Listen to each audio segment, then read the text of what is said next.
लड़के का परिवार चाहता है कि बेटे की बहू इस घर में ना रहे।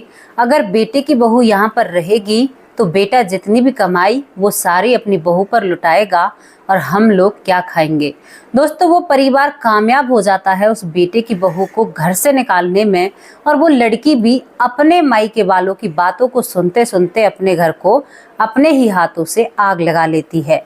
ये जो स्टोरी है ये उन लड़कियों के लिए सीख है जो लड़कियां अक्सर अपने घर की दाल रोटी को भी अपने मायके में बताया करती हैं और पीछे उनकी शादीशुदा जिंदगी में विवाद हो जाते हैं। तो चलिए आज आप लोगों के सामने एक ऐसी कहानी रखते हैं जहां पर बहुत कुछ हुआ था और बहुत कुछ बिगड़ा था, लेकिन लास्ट में बहुत कुछ संभल भी जाता है। नमस्कार, स्वागत करती हूँ आप सभी का। हमारे YouTube चैनल है वैष्णवी चौधरी के नाम से, और इसी नाम से हमारा Facebook पेज है, आप उसे भी फॉलो कर सकते हैं। तो कहानी की शुरुआत होती है अनिल नाम के लड़के से। अनिल एक पढ़ा लिखा लड़का है, कंपनी में नौकरी करता है और अच्छी खासी इसकी सैलरी है। अनिल का एक छोटा भाई है, छोटी बहन है और मम्मी है और पापा है।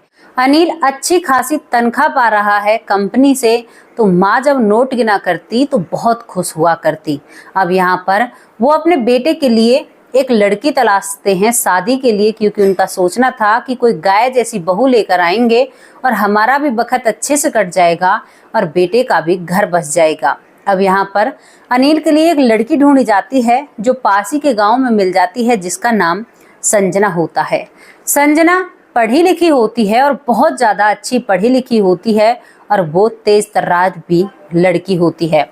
यहाँ पर अनिल के घर वाले जब संजना को देखने के लिए जाते हैं तो संजना बहुत एक नॉर्मल सा बिहेव करती है, तो उसे देखकर अनिल की माँ सोचती है कि अरे बहू तो बहुत सीधी है, इसके साथ तो मेरी बहुत जमेगी, और ये रिश्ता पक्का हो जाता है। रिश्ता पक्का होने के बाद धूमधाम से दोनों की ही शादी कर दी जाती है और संजना अपने घर से ससुराल पहुंच जाती है अपने सपनों की पोटली लेकर। वहां पर संजना रहने लगती है, लेकिन संजना अच्छी खासी पढ़ी लिखी है और संजना भी उन सभी को अपना जानती है, तो वहां पर सारी बातें शेयर करती है। और जब अनिल की माँ देखती है कि मेरे बेटे की बहू तो बहुत चालाक है, क्योंकि बातों से ही अनुभव होता है, और यहाँ पर अनिल की माँ घबराने लगती है। अक्सर संजना कहती कि माँ जी, मैं भी नौकरी करूंगी और नौकरी करने के बाद हम शहर में ही एक फ्लैट ले लिया करेंगे और छुट्टियों में आपके पास आया करेंगे। जब ये बात अनिल की माँ सुनती है तो वो अपने बेटे के कान भरने लगती है। कहती है कि बेटा, तेरी बहू को आए हुए 4 दिन नहीं हुए और वो तो हमारा बंटवारा करना चाहती है, क्या तू अपनी बहू को समझा नहीं सकता? शादी के 1 हफ्ते बाद की ये बातें होती हैं। संजना को जब पता चलता है कि उसकी सास ने उसके बारे में ऐसे कहा है तो संजना बहुत मायूस हो जाती है, क्योंकि संजना ने माँ समझकर सास से बातें शेयर की थी, लेकिन वो सारी बातें उसके पति के पास आ चुकी थी और वो भी दूसरी भाषा में। यानी कि संजना ने तो बहुत अच्छे तरीके से कहा था, लेकिन सास ने उनको बढ़ा चढ़ाकर बेटे को सिखा दिया था। अब इसके बाद जो संजना की सास होती है वो अपनी बहू से पैज करने लगती है, और यहाँ पर संजना का देवर और ननद भी, उनको भी भाभी एक आंख नहीं भाती है। क्यों नहीं भाती है? जिसकी माँ को बहू पसंद नहीं है उनके बच्चों को बहू कैसे अच्छी लग जाएगी। और दोस्तों, जिंदगी आगे चलने लगती है। छोटी छोटी बातों पर विवाद होना, संजना की सास अपने बेटे के कान भरा करती अनिल के और बहुत सारी बातें अपने बेटे को सिखाया करती, तो वो बेटा हमेशा अपनी पत्नी पर जोर जबरदस्ती करता, उससे बदतमीजी से बात किया करता और कहता कि माँ जिन कामों की कहा करती है तो उन कामों को क्यों नहीं करती है। संजना ये सारी बातें अपने मायके बालों से शेयर करती है और दिन आगे चलने लगते हैं। अब यहाँ पर संजना एक दिन विचार करती है कि मेरी जिंदगी कहाँ से कहाँ चली गई। मैंने तो वो सुख भी नहीं देखा कि मैं इस घर में आई हूँ या मेरा देवर या मेरी ननद मुझसे प्यार करे। तो यहाँ पर संजना अब एक समझौता करती है अपनी जिंदगी के साथ में। वो सोचती है कि अगर मैं सबका कहना मानूंगी तो ये लोग भी मुझसे प्यार से रहेंगे, क्यों ना मैं पहले पहल करूँ हर चीज की। तो संजना अब हर काम को करने लगती है, क्योंकि सास की यही शिकायत रहती थी संजना के पति से कि तुम्हारी पत्नी काम नहीं करती है। अब संजना पूरे घर का काम अपने हाथों में ले लेती है। किसी के लिए चाय बनाना, किसी के लिए लंच पैक करना, कपड़े धोने, पूरे घर का काम खुद किया करती है। अब यहाँ पर एक दिन की बात होती है, संजना देवर के कपड़ों पर प्रेस कर रही थी और दूसरी ही उसकी ननद ने उससे कुछ मंगाया। अब यहाँ पर वो प्रेस को देवर के कपड़ों पर रखी छोड़ जाती है और ननद के लिए 1 कप कॉफी उसे देने के लिए चली जाती है। जितनी देर में वो देकर आती है उतनी ही देर में देवर के जो कपड़े हैं वो जल जाते हैं और जलने के बाद वहां पर ननद आती है और वो कहती है कि अरे भाभी, तुमने ये क्या किया, तुमने तो भैया के लत्ता शायद जानबूझकर जला दिए हैं। जब ये बात संजना सुनती है तो कहती है कि अरे बहन, आप ऐसा क्यों कह रही हो बहन जी, मैंने तो ऐसा कुछ भी नहीं किया है, ये गलती से हुए हैं। आपने 1 कप कॉफी मंगाई थी, मैं उसको देने के लिए गई तो इतनी देर में ये सब कुछ हो जाता है। अब देवर आकर वो भी संजना पर चिल्लाने लगता है और उसके बाद सास भी आकर कहती है कि तू जानबूझकर हर काम को किया करती है, तेरी आदत ही ऐसी है। जब संजना सबके मुंह से ये बात सुनती है तो वो एकदम गुस्से में आ जाती है और गुस्से में अपनी सास के और ननद के कपड़े लाकर उन्हें जबरदस्ती जला देती है सास के ही आगे। वहां पर बहुत बड़ा विवाद हो जाता है। सास अपने बेटे पर फोन कर देती है और कहती है कि तुम्हारी पत्नी तो बेपरवाह और इसको तो बिल्कुल किसी चीज की परवाह नहीं है, ना ही इसकी आंखों में शर्म है, ये तो अपनी मनमर्जी कर रही है। बेटा तू जल्द से जल्द घर आ जा। जो अनिल होता है जल्द से जल्द घर पहुंचता है और वहां पर उसकी अनिल की माँ उसे सिखाने पढ़ाने लग जाती है कि तुम्हारी बहू ने मेरे सामने हमारे दोनों माँ बेटियों के कपड़े जला दिए और उससे पहले तुम्हारे भाई के कपड़े जलाए थे। मैंने अपनी आंखों से देखा है बेटा, जबरदस्ती तुम्हारे कपड़े जला दिए। हालांकि संजना ने गुस्से में कहा था कि तुम लोग मेरे ऊपर आरोप लगा रहे हो, कम से कम इस आरोप को पूरा तो कर दूं। इस वे में संजना ने कपड़े जलाए थे। यहाँ पर जो अनिल होता है वो गुस्से में अपनी पत्नी के कमरे में जाता है, वहां पर कहता है कि संजना, ये सब कुछ क्या है, ऐसा कब तक चलेगा? तुम्हारी शादी को अभी 7-8 महीने ही हुए हैं और यहाँ घर में इतना विवाद रहता है कि मैं तो दुखी हो चुका हूँ तुम लोगों के विवाद से, और ये सब कुछ कब तक चलेगा? संजना कहती है, क्या आपने मेरी बात सुनी? क्या मुझे जाना? मैं पूरे परिवार को छोड़कर तुम्हारे पीछे आंख बंद कर कर आ गई और तुम एक बार भी मेरी खैर खबर नहीं लेते हो। बाहर से तुमसे जो कह दिया जाता है उसी बात को तुम मेरे सामने पेश कर देते हो। तुमने एक बार भी मुझे पूछा है कि मेरी गलती है या नहीं है? यहाँ पर जो अनिल होता है वो कहता है कि मेरी माँ स्पष्ट बता रही है कि तुमने ही कपड़े जलाए हैं और जबरदस्ती जलाए हैं। लेकिन संजना, यहाँ पर संजना भी गर्म हो जाती है, कहती है कि माँ ही माँ की सुनते हो, कभी बीवी की भी सुन लिया करो। इतने ही माँ के चमचे थे तो तुमने शादी क्यों की? तुम शादी ही मत करते, अपनी माँ के पास रहते। मेरा और तुम्हारा क्या लेना देना था? दोस्तों, जब ये बात अनिल सुनता है तो वो गुस्से में आ जाता है और गुस्से में आने के कारण संजना पर हाथ उठा देता है। जब संजना को एक थप्पड़ पड़ता है तो संजना रोने लगती है और कहती है कि जिस दिन मेरी बात सुनोगे ना और मुझे समझोगे, उस दिन मैं इस घर में आऊंगी। और संजना अपना ट्रॉली बैग उठाती है और उसमें अपने कपड़े पैक कर कर अपने घर की तरफ चलने लगती है।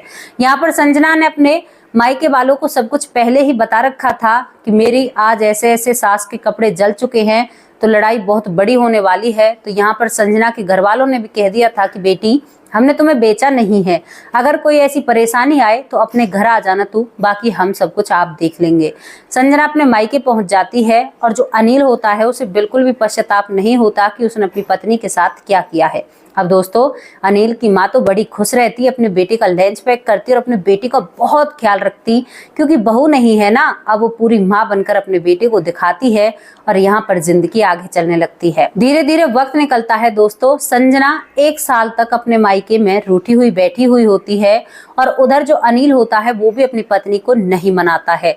इसके बाद जो अनिल की बहन और भाई होते हैं उनकी शादी हो जाती है और उधर जो संजना के बहन भाई हैं उनकी भी शादी हो जाती है। संजना के घर में उसकी भाभी आ जाती है और अनिल के घर में उसके छोटे भाई की पत्नी आ जाती है और बहन अपने घर की हो जाती है। धीरे धीरे वक्त निकलता है, लेकिन दोस्तों अब अनिल कुछ सच्चाई अपनी आंखों से देख रहा था और उधर संजना अपनी आंखों से सच को महसूस कर रही थी। क्या सच था? अनिल के घर में जो छोटे भाई की पत्नी आई है, अब उसका भी विवाद उसकी माँ से होने लगा था, क्योंकि उसकी माँ थोड़ी लड़ाकू स्वभाव की होती है। तो छोटे भाई की पत्नी से वो कहती है कि क्यूरी तो काम तो बिल्कुल भी नहीं करती है, और जब छोटे भाई की पत्नी अपनी सास को उल्टा जवाब देती है तो वो छोटा भाई अपनी पत्नी की तरफदारी में खड़ा हो जाता है और अपनी माँ से कहता है, जो अनिल का भाई होता है, कि माँ तो ये मत समझना कि ये अकेली है, मैं इसके साथ खड़ा हूँ, क्योंकि इस 7 फेरे लेते वक्त मैंने इसको वादा दिया था कि मैं हमेशा तुम्हारे साथ रहूंगा, और ये मेरे पीछे पूरे परिवार को छोड़कर आई है। अगर मैं इसका साथ नहीं दूंगा तो ये फिर मुझसे क्या कहेगी। और यहाँ पर अनिल का छोटा भाई अपनी पत्नी को बगल में लगाते हुए अंदर ले जाता है और उसकी माँ एकदम से देखकर खड़ी रह जाती है। अनिल इस बात को महसूस करता है, सोचता है कि जब मेरे साथ ऐसा हुआ था तो मैंने अपनी माँ की साइड ली थी, लेकिन आज मेरा भाई अपनी पत्नी की साइड ले रहा है। और यहाँ पर अनिल अब महसूस करने लगता है कि मैंने अपनी पत्नी संजना के साथ गलत किया है और अब तो बहुत कुछ गलत हो चुका है। दोस्तों, इन बातों को करीबन 2 साल निकल जाते हैं संजना को अपने मायके में रूठ कर रहते हुए। अब एक दिन की बात और होती है, जो अनिल होता है वो अपने छोटे भाई की पत्नी से 1 कप चाय मांगता है, क्योंकि अनिल की तबीयत खराब थी, आज वो अपनी ड्यूटी भी नहीं गया था। लेकिन यहाँ पर छोटे भाई की पत्नी कह देती है कि अरे भाई साहब, मुझ में तो बहुत काम है, अपनी माँ से कहिए वो आपको चाय देगी। अनिल हैरान हो जाता है कि सारी तनख्वाह मैं घर पर देता हूँ और क्या मुझे 1 कप कोई चाय भी नहीं दे सकता। माँ से कहता है तो माँ कहती है कि अरे बेटा, मैं तो पूजा कर रही हूँ, तो इतना भी नहीं कर सकता, हमेशा ठाली रहता है, तो 1 कप चाय खुद नहीं बना सकता। तो यहाँ पर अनिल और हैरान हो जाता है कि अभी तो 2 ही साल मेरी पत्नी को मायके गए हुए हैं और घर वालों का ऐसा व्यवहार है। यहाँ पर अनिल कराहते हुए खाट से खड़ा होता है और अपने लिए चाय बनाता है। चाय बनाते बनाते देखता है तो उसका छोटा भाई भी घर में आता है। तो अनिल कहता है कि अरे भाई, मैंने तुम्हारी पत्नी से कहा था कि मेरे लिए 1 कप चाय बना दो, लेकिन तुम्हारी पत्नी ने मेरे लिए चाय नहीं बनाई। यहाँ पर अनिल का छोटा भाई कहता है कि हाँ भाई, ठीक ही तो कहा है, वो किसी की नौकर थोड़ी ही है, इस घर की बहू है, उसका मन करेगा तो करेगी और ना मन करेगा तो नहीं करेगी। अनिल सब कुछ समझ जाता है। सब अपने अपने कमरों में चले जाते हैं। अनिल बुखार में जो हॉल होता है, एक बेड पर पड़ा हुआ सोफा पड़ा हुआ होता है, उसी पर पड़ा हुआ कंबल लेकर उस कॉफी को चाय को पीता है और पीते पीते उन बातों को विचार करता है जब वो और उसकी पत्नी रहा करते। क्योंकि अनिल की जो बहन थी वो भी भाभी पर पूरा रौब दिखाती थी, लेकिन छोटी भाभी से वो कुछ भी नहीं कहती है। और अनिल का भाई भी पूरा रौब उसकी पत्नी पर दिखाया करता और हमेशा अनिल अपनी माँ की साइड लिया करता। लेकिन अब जब दूसरी बहू घर में आई है तो ऐसा कुछ भी देखने को नहीं मिल रहा है। यहाँ पे तो सब उलट पुलट हुआ पड़ा है। अनिल की आंखें भर आती हैं और वो सोचता है कि काश ये मैं अपनी पत्नी को पहले समझ जाता या पहले उसको देखता तो आज इतने दिन में उससे दूर नहीं रहता। और दोस्तों, अनिल सोच रहा है। उधर अनिल की जो पत्नी होती है संजना के साथ क्या हो रहा था दोस्तों, संजना की जो भाभी थी वो अपनी ननद पर खूब काम कराया करती। दूसरी जो संजना की बहन अपने ससुराल गई थी, उस बहन की सास भी उससे बात नहीं करने देती, क्योंकि वो कहती कि तुम्हारी बहन की परछाई तुम पर भी पड़ जाएगी और तुम भी उसी की तरह अपने घर में कलेश करोगी, तो तुम अपनी बड़ी बहन से बातें नहीं करोगी। संजना के सामने जब ये सच्चाई आती है तो संजना भी बहुत रोती है और बहुत परेशान होती है और वो अपने पति को याद करती है। उसके बाद एक दिन की बात होती है, जो संजना की भाभी है वो गर्भवती है, 9वां महीना चल रहा है। तो वो अपनी माँ से बात कर रही है। वो कह रही है कि माँ, अब मुझसे बच्चा होने वाला है तो मुझे एक आया रखनी होगी इस बच्चे के पालन पोषण के लिए। तो संजना की जो भाभी है उसकी माँ कहती है कि अरे बेटी, आया की क्या जरूरत है, पैसे क्यों खर्च करने, तुम्हारी ननद है ना, वो किस दिन काम आएगी। संजना ये बात सुनकर भी टूट जाती है। और दोस्तों, संजना आज एक फैसला लेती है, अपने पति का नंबर मिलाती है और अपने पति को फोन करती है। पति के पास फोन करने के बाद कहती है, पहले तो वो एक लफ्ज बोलती है लेकिन डर के कारण फोन को काट देती है, क्योंकि उसने भी अपने पति के साथ सही नहीं किया था।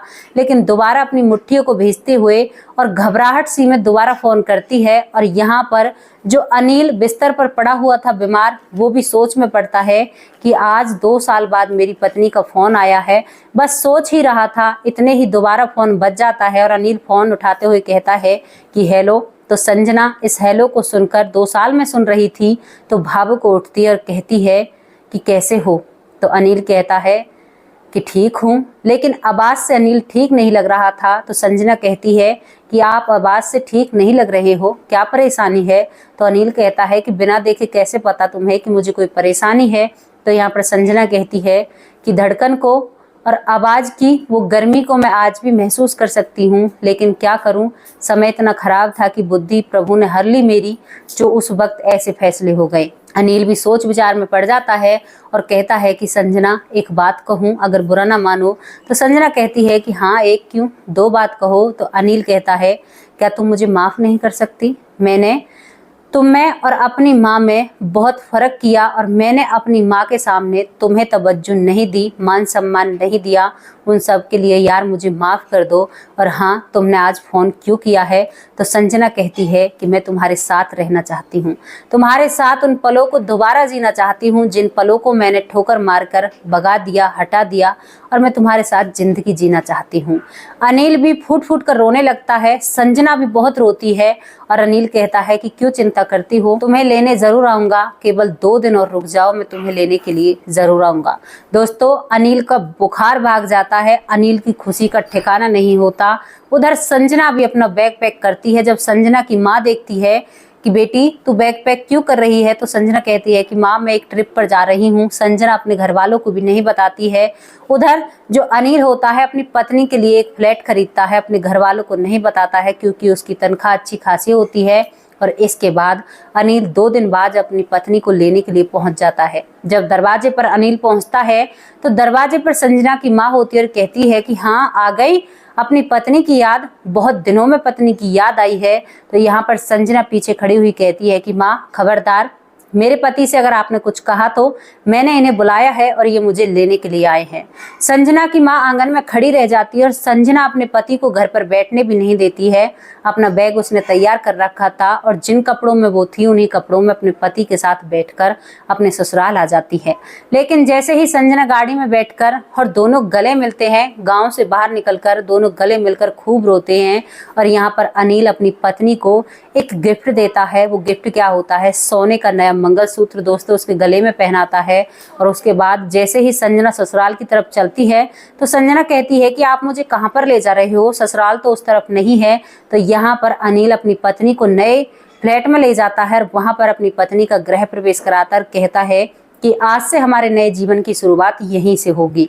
संजना हैरान सी हो जाती है और कहती है कि आप ऐसा क्यों कर रहे हो, मैं माँ बाबूजी के साथ भी रह लूंगी, ऐसी कोई बात नहीं है। लेकिन अनिल कहता है कि नहीं, बहुत कुछ झेल लिया, माँ बाबूजी के पास छोटे भाई की पत्नी है तो मैं तो यहीं पर रहा करेंगे, अगर उनका मन करेगा तो वो भी हमसे कभी कभार मिलने के लिए आ जाएंगे। दोस्तों, एक टूटा हुआ घर बस जाता है क्योंकि कहते हैं ना समझ कुछ दिनों बाद आती है। इसके बाद जो अनिल के माँ बाप होते हैं उन्हें जब ये बात पता चलती है तो माँ थोड़ा सा गुस्सा भी होती है, लेकिन माँ भी चुप हो जाती है क्योंकि उनके हाथ में कुछ भी नहीं होता। और दोस्तों, अनिल और संजना का घर बस जाता है। लेकिन यहाँ पर एक बात होती है, जो संजना की माँ होती है वो कुछ दिनों तक अपनी बेटी से रूठी हुई होती है, लेकिन उसके बाद वो माँ भी मान जाती है और ये घर बस जाता है। इसके बाद संजना गर्भवती हो जाती है और एक हंसता खेलता परिवार इनका बसने लगता है। तो दोस्तों, ये थी वो कहानी जहाँ पर एक लड़की ने अपने माँ बाप की बातें सुनी थी और लड़के ने अपने माँ बाप की बातें सुनी थी और अपने हंसते खेलते जिंदगी को, अपनी लाइफ को आग लगा ली अपने ही हाथों से। तो कभी भी हमें ऐसा नहीं करना चाहिए। अपने परिवार की सुनो, लेकिन इतनी सुनो जितनी आपके रिश्ते में जरूरत है। अगर हद से ज्यादा आप मीठा खाओगे तो आपको शुगर भी हो सकता है, और हद से ज्यादा आप मिर्ची खाओगे तो आपको दूसरे दिन भी परेशानी हो सकती है। तो कैसी लगी आप लोगों को स्टोरी? आप अपनी राय कमेंट बॉक्स में रख सकते हैं। कल फिर हाजिर होंगे किसी सच्ची और अच्छी स्टोरी के साथ। तब तक के लिए नमस्कार, जय हिंद, जय भारत।